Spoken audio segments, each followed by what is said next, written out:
Kalau kita ngerasa bahwa hidup kita kayaknya lebih nyaman daripada teman kita yang ahli iskinnya, gak punya apa-apa untuk dikafanin. Sedangkan saya yang amalnya sedikit, Allah limpahkan nikmat yang sangat banyak. Saya jadi curiga, kata Abdurrahman bin Auf. Curiga apa? Jangan-jangan mereka yang lebih soleh, kesolehan mereka itu dibalas oleh Allah nanti di akhirat, makanya diirit di dunia. Sedangkan saya gak soleh-soleh amat, ketidaksolehan saya itu dibalas di dunia. Terus dapat apa nanti saya di akhirat? Nangislah Abdurrahman bin Auf, gak jadi makan. Ini artinya orang kaya tapi gak GR. Kalau yang barusan kita baca di surah Al-Kahfi, orang kaya GR. Allah sayang banget ya sama saya. Nanti kalau saya meninggal pasti dikasih yang lebih banyak lagi. Ini teman-teman. Ternyata ukurannya biar kita gak GR itu adalah siapa yang paling dekat kepada Allah. Kalau ada orang kaya dengan kekayaannya rajin sedekah, kita harus acungkan jempol. Oh berarti dia dengan kekayaan itu makin soleh. Kalau kita dengan kekayaan rajin sedekah, rajin bantu orang lain, mudah-mudahan kita husnuzon di sini. Tapi kalau dengan kekayaan kita jadi lalai, jangan kegeeran. Di sini bukan bab husnuzon, tapi bab introspeksi diri. Jangan-jangan kita kena istijraj level 1 walaupun belum level 7. Kan biasanya kalau kita ngomongin tentang nikmat identik dengan syukur ya. Terus kalau ujian identik dengan sabar. Tapi gak selalu kayak gitu keadaannya. Kadang-kadang nikmat itu bisa bikin kita GR. Ujian bisa bikin kita salah sangka kepada Allah Subhanahu wa taala. Seolah-olah Allah kalau kasih ujian itu kayak gak suka sama kita. Padahal kadang Allah kalau kasih ujian itu tandanya masih perhatian sama kita.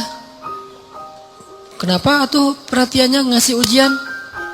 Bisa banyak banget alasannya. Bisa pengen ngapusin dosa-dosa kita, bisa pengen ngangkat derajat kita, walaupun kita nggak usah terlalu kegeeran ke sana, minimal menghapus dosa-dosa ya.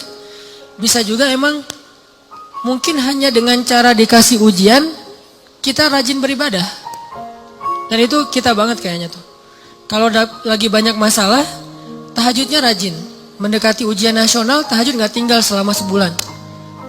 Hari ujian nasional terakhir, malamnya udah nggak tahajud lagi.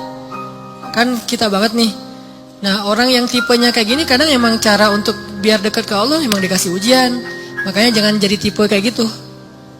Walaupun ada orang lain yang soleh tapi tetap dikasih ujian. Kenapa?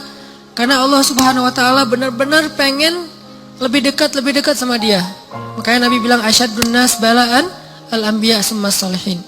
Orang yang paling banyak diuji sama Allah itu orang para nabi, kemudian orang soleh, kemudian yang mendekati kesolehan dan seterusnya dan seterusnya. Ternyata kadang ketika kita dikasih nikmat, kita tuh jadi kegeeran. Jangan-jangan ternyata nikmat itu bukan sebuah anugerah, justru nikmat itu adalah sebuah istidraj. Gimana kita ngebedain anugerah sama istidraj? Indikatornya sederhana. Seperti apa hubungan kita dengan Allah lewat nikmat itu. Kalau nikmat itu menjauhkan kita dari Allah dan makin nikmat makin jauh, biasa-biasa aja, lempeng dalam urusan agama, berarti nikmat itu adalah istidraj.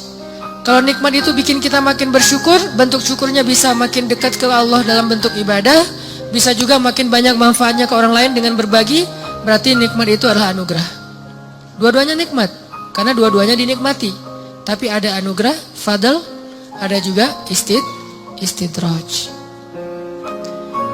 Atau kadang-kadang kegeeran kita kasus yang lain, misalnya gini, kayak dalam keluarga ya, dalam keluarga kita berdoa nih, berdoa ya Allah mudahkanlah rezeki saya, keluarga saya, pasangan saya, kayak gitu-gitu.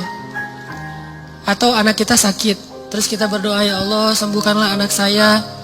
Yang berdoa malam itu bukan cuma kita loh, orang tua kita berdoa, pasangan kita berdoa. Kadang sampai pembantu juga berdoa.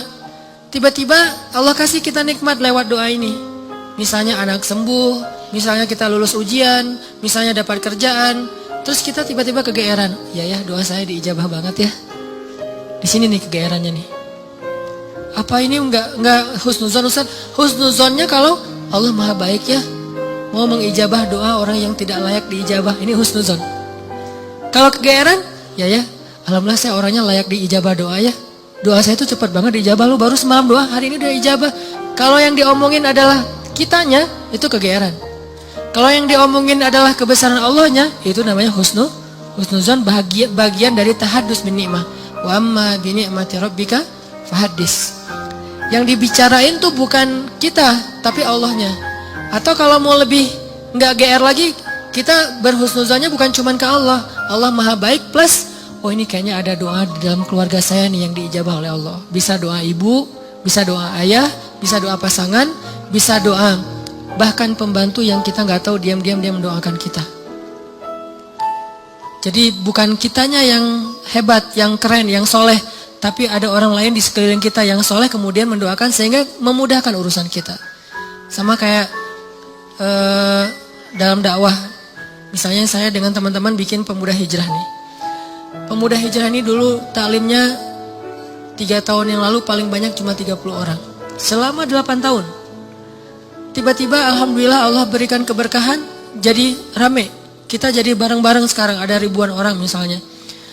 Saya selalu mention ke teman-teman, ini pasti ada orang di antara tim kita nih, yang dia itu sama Allah itu dekat banget, yang diam-diam malam dia berdoa, gara-gara doa dialah jadi banyak kemudahan untuk kita.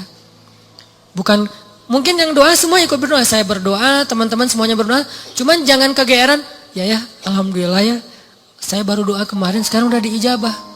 Ini kalau kita kayak gini, ini agak kegeeran, sesekali wajar. Kalau sering kali, ini gak bagus. Bikin kita jadi ngerasa udah baik, udah soleh. Dan Allah mengatakan, فَلَا تُزَكُّوا أَنفُسَكُمْ. Jangan kalian menganggap diri kalian udah baik, soleh, suci. Huwa a'lamu biman ittaqa. Allah lebih tahulah siapa yang paling taat. Jadi teman-teman, kadang kayak gitu kegeerannya. Atau ada juga bentuk kegeerannya gini.